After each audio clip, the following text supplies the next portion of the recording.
నమస్తే సార్. నమస్తే. సార్ అన్ని విధాలుగా మనం చాలా వరకు వీడియోస్ అందరికి అందించడానికి ట్రై చేసాం. Hair fall, diabetic, weight loss something అన్ని. సో ఐసైట్తో బాధపడే వాళ్ళు కూడా కింద కామెంట్ చేస్తూ ఉన్నారు, మా కోసం కూడా ఏదైనా హోమ్ రెమెడీ ఉందా అని.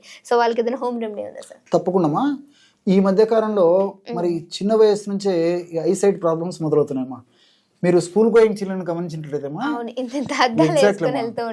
ఎగ్జాక్ట్లీ ఒక 100 మంది పిల్లలను గమనించినట్లయితే దాదాపు 30 మంది దాకా అద్దాలు ఉంటాయమ్మా.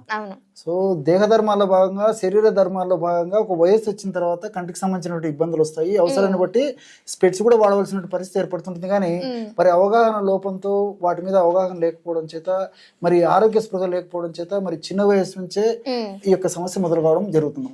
ఎందుకంటే పేరెంట్స్ కి దాని మీద అవగాహన లేకపోవడం చేత ఈ fast foods, junk foods, bakery foods ఇలాంటివన్నీ మరి చిన్న వయసులోనే అలవాటు చేయడము, అది చిన్న వయసు వాళ్ళు విపరీతంగా వాడుతుండడము.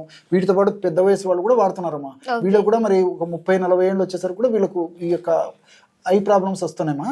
సో ఇలాంటి వాళ్ళు కానీ, అదే విధంగా కంటికి మరీ ఒత్తిడి ఎక్కువైపోతుందమ్మా. చిన్నపిల్లల నుంచి పెద్దవాళ్ళ వరకు కూడా కంటికి విపరీతమైన ఒత్తిడి కలగడం వల్ల, అంటే మీరు టీవీ చూడడం కానీ, స్మార్ట్ ఫోన్ చూడడం కానీ, లేకపోతే ఏదైనా వర్క్ ద్వారా ఏదైనా రాసుకోవడం కానీ, లేకపోతే ఏదైనా చదువుకోవడం కానీ, ఏ కార్యక్రమైనా కంటికి బాగా ఒత్తిడి జరుగుతుంది. దీనివల్ల కూడా ఈ కంటికి సంబంధించిన సమస్యలు కలుగుతున్నాయమ్మా. సర్వసాధారణంగా వయసు వచ్చిన తర్వాత మరి 60 సంవత్సరాలు, 70 సంవత్సరాలు వచ్చిన తర్వాత ఇదైపోతుంది అవసరాన్ని బట్టి. ఎందుకంటే అవగాహన లోపంతో ఆ రోజు నాకు తెలియకపోవడం చేత ఇలాంటి పదార్థాలు వాడుకుంటే ఈ రోజు నేను స్పెట్స్ పెట్టుకోవాల్సిన అవసరం ఉండేది కదమ్మా. సో మరి ఆ చిన్న వయసులో నాకు తెలియకపోవడం చేత మరి కాలం గడిచిన కాలం రాదు కదమ్మా. సో మరి ఎంతో మందికి ఉపయోగపడేటువంటి చక్కటి ఔషధాన్ని ఎంతో మందికి నేను సజెస్ట్ కూడా చేస్తుంటాను. ముఖ్యంగా చిన్న వయసులో ఈ కంటికి సంబంధించిన సమస్యలు రాకుండా ఉండేందుకు చాలా చక్కటి ఔషధాన్ని చెప్తానమ్మా. వచ్చినటువంటి సమస్యలు కూడా చాలా త్వరగా తగ్గేందుకు ఇప్పుడు మనం తెలుసుకోబోయేటువంటి ఔషధం పనిచేస్తుందమ్మా. సో ఔషధం ఎలా తయారు చేసుకోవాలంటే కేవలం 3 పదార్థాలు. మొట్టమొదటిది కరివేపాకు. కరివేపాకులో విటమిన్ ఏ చాలా ఎక్కువగా ఉంటుందమ్మా. కంటి సమస్య రావడానికి ప్రధాన కారణం విటమిన్ ఏ లోపం. అదే విధంగా మరి విటమిన్ ఏ ఉన్నటువంటి ఆహార పదార్థాలను బాగా వాడుకున్నట్లయితే కంటి సమస్యలు చాలా రాకుండా ఇది ప్రొటెక్ట్ చేస్తుంటుందమ్మా. సో ఇది కరివేపాకు ఎండబెట్టేసేసి చూర్ణం తయారు చేసుకోవాలి. రెండవ పదార్థంగా తానికాయల చూర్ణం. తానికాయల యొక్క పెచ్చుల యొక్క చూర్ణం మనకు మార్కెట్లో దొరుకుతుంది. లేదంటే మనం పెచ్చులు లాగా తయారు చేసుకుని విత్తనాలు తీసేసి ఆ పెచ్చులను మనం మిక్సీలో వేసేసి కూడా పౌడర్ తయారు చేసుకోవచ్చు. మూడవ పదార్థంగా ఉసిరిక చూర్ణం అమ్మా. సో ఉసిరిక చూర్ణం, ఆమ్ల చూర్ణం అనేటువంటి పేరుతో మార్కెట్లో దొరుకుతుంది. ఈ 3 చూర్ణాలు ఒక్కొక్కటి 50 గ్రాముల చొప్పున తీసుకొని మనం ఔషధంగా తయారు చేసుకున్నట్లయితే నేత్ర వ్యాధులు రాకుండా ఉండేందుకు, వచ్చినటువంటి నేత్ర సమస్యలు త్వరగా తగ్గేందుకు ఈ యొక్క ఔషధం చాలా చక్కగా ఉపయోగపడుతుంది. సో ఇప్పుడు ఈ ప్రిపరేషన్ అనేది ఎలా చేయాలి, ఎంత క్వాంటిటీలో తీసుకోవాలనేది చూద్దాం. సో ఔషధం ఎలా తయారు చేసుకోవాలంటే కరివేపాకు పొడి ఒక 50 గ్రాములు తీసుకోవాల్సి వస్తుంది. సో ఎంత ప్రమాణం తీసుకోవాలో కూడా మనం తెలుసుకోబోతున్నామా. ఔషధం తయారు చేసి చూపించేది ఇక్కడ కొద్దిగా మాత్రమే కలపడం జరుగుతుందమ్మా. కరివేపాకు పొడి ఒక 50 గ్రాములు తీసుకోవాలి. ఈ పద్ధతిలో తీసుకోవాలమ్మా. రెండవ పదార్థంగా తానికాయల యొక్క చూర్ణం అమ్మా. ఒక తానికాయల యొక్క చూర్ణం కూడా మనకు మార్కెట్లో దొరుకుతుంది. లేదంటే నేను చెప్పినట్టు మనం ఓన్ కూడా తయారు చేసుకోవచ్చు. తానికాయ పెచ్చుల యొక్క చూర్ణం కూడా ఒక 50 గ్రాములు తీసుకోవాలి. అదే విధంగా చివరగా ఉసిరి పెచ్చుల యొక్క చూర్ణం అమ్మా. ఈ యొక్క ఉసిరిక పెచ్చుల యొక్క చూర్ణం కూడా మనం ఒక 50 గ్రామ్స్ తీసుకోవాలన్నమాట. సో అన్ని సమానంగా తీసుకోవాలి. సో ఈ 3 పదార్థాలు అంటే ఈ యొక్క కరివేపాకు యొక్క చూర్ణము, తానికాయ పెచ్చుల యొక్క చూర్ణము, ఉసిరిక పెచ్చుల యొక్క చూర్ణం, ఈ 3 పదార్థాలు ఒక్కొక్కటి 50 గ్రాముల చొప్పున కలపడం వల్ల బ్రహ్మాండమైనటువంటి ఈ నేత్ర వ్యాధులకు సంబంధించినటువంటి, నేత్ర వ్యాధులు రాకుండా ఉండేందుకు ఉపయోగపడేటువంటి, వచ్చినటువంటి వ్యాధులు కూడా త్వరగా తగ్గేందుకు ఉపయోగపడేటువంటి అద్భుతమైనటువంటి ఔషధం రెడీ అయిపోతుంది అనమాట. సో ఈ ఔషధాలు కూడా చాలా తక్కువగా ఉంటాయి. అదే విధంగా మనకు అన్ని దొరికేటువంటి ఔషధాలే, ధర కూడా చాలా తక్కువగా ఉంటాయి.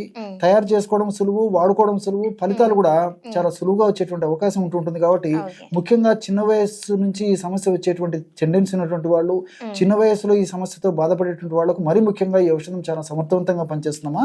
ఈ పద్ధతిలో తయారు చేసుకున్నటువంటి ఔషధాన్ని మనం రోజు ఉపయోగించుకోవాలమ్మా. Okay sir. సో అంటే మూడింటిని అన్ని సేమ్ క్వాంటిటీలో తీసుకొని మనం స్టోర్ చేసుకుని పెట్టుకోవచ్చు. ఎగ్జాక్ట్లీ అమ్మా. ఒక్కసారి మొత్తం 150 గ్రాముల ఔషధం ఈ విధంగా స్టోర్ చేసి పెట్టుకుని ఆ ఔషధం అయిపోయిన తర్వాత మళ్ళీ వాడుకుంటే సరిపోతుంది. ఓకే. సో ఈ ఔషధాన్ని ఏ రూపంలో తీసుకోవాలనేది కూడా అడిగి తెలుసుకుందాం. ఎలా సార్? చెప్తానమ్మా. ఈ యొక్క ఔషధాన్ని స్వచ్ఛమైనటువంటి ఆవు నెయ్యితో కలిపి తీసుకోవడం వల్ల ఫలితాలు చాలా సమర్థవంతంగా ఉంటాయమ్మా. ఓకే. ఒకవేళ ఆవు నెయ్యి దొరకనటువంటి పక్షంలో రెండవ ప్రత్యామ్నాయంగా గేదె నెయ్యి వాడుకోవచ్చు. మరి గేదె నెయ్యి కూడా మనకు సరైనటువంటి దొరకదు, మంచిది ఉండదు, వాడకూడదు అనేటువంటి అభిప్రాయం ఎవరిలో ఉన్నట్లయితే తేనెతో వాడుకోవచ్చు. కాబట్టి ఆవు నెయ్యితో వాడుకోవడం చాలా చాలా మంచిదమ్మా. స్వచ్ఛమైన ఆవు నెయ్యి కూడా మనకు దొరుకుతుంది కాబట్టి ఆవు నెయ్యితో వాడుకోవచ్చు. ఎలా వాడుకోవాలో కూడా నేను చెప్తాను. సో ఈ యొక్క చూర్ణాన్ని మనం తయారు చేసి పెట్టుకున్నాం కదమ్మా, 150 గ్రాముల చూర్ణము, కేవలము 1/2 టీ స్పూన్ చూర్ణం. ఉదయం పూట ఆహారానికి ఒక 10 నిమిషాల ముందు, రాత్రిపూట ఆహారానికి ఒక 10 నిమిషాల ముందు కేవలం ఒక 1/2 టీ స్పూన్ చూర్ణము. ఉదయం పూట 1/2 టీ స్పూన్ చూర్ణము, రాత్రిపూట కూడా ఈ విధంగా ఒక 1/2 టీ స్పూన్ చూర్ణాన్ని తీసుకొని ఇందులో స్వచ్ఛమైనటువంటి ఆవు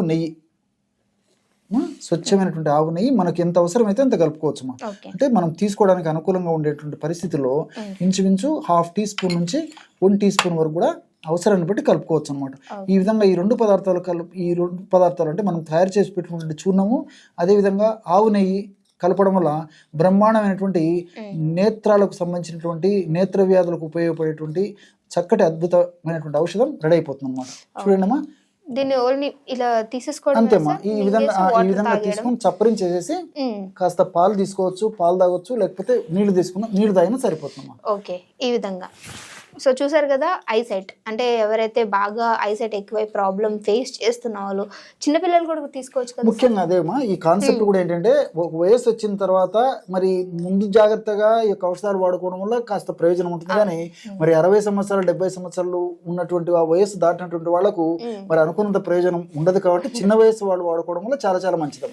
ఓకే, సో చూసారు కదా, ఎవరికైతే యూజ్ అవుతుందో డెఫినెట్ గా ట్రై చేయండి. ట్రై చేశాక మీ యొక్క వాల్యుబుల్ కామెంట్ అనేది కామెంట్ చేయడం మర్చిపోదు. ఇంకో వీడియోతో మళ్ళీ మీ అందరి ముందుకు వస్తాం. అప్పటి వరకు చూస్తూనే ఉండండి.